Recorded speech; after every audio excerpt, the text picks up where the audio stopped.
Give us more.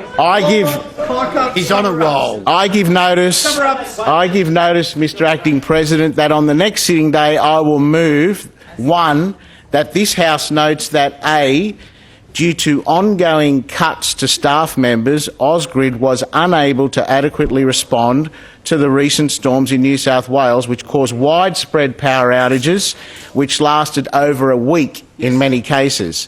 B, the lack of adequate staffing resulted in an unprecedented plea from Ausgrid to call in the Army for support.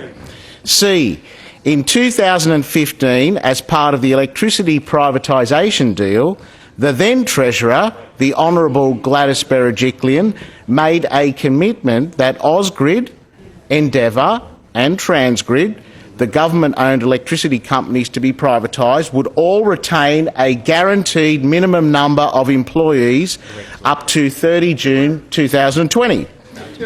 D, on Wednesday, 12 February 2020, the Premier lied to the New South Wales public on Channel 7's Sunrise program by stating there's actually more full-time staff today than there was 5 years ago in that organisation. E, there are in fact less staff in Ausgrid than there was 5 years ago, with Ausgrid having cut 1,300 jobs from its workforce since 2015 and 3,000 overall since the government took office. E, Ausgrid's minimum legal staffing requirement is 3,570 staff.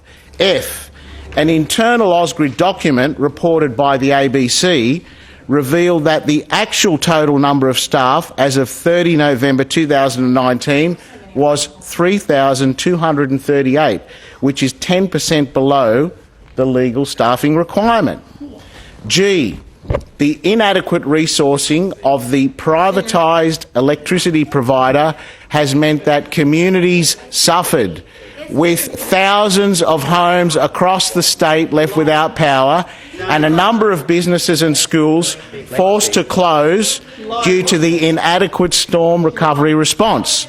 2, that this House condemns A, the Premier Gladys Berejiklian and Energy Minister Matt Keane for lying about the amount of Ausgrid full-time staff. B, the Premier Gladys Berejiklian for breaking her promise to the community that Ausgrid would have a guaranteed minimum number of employees.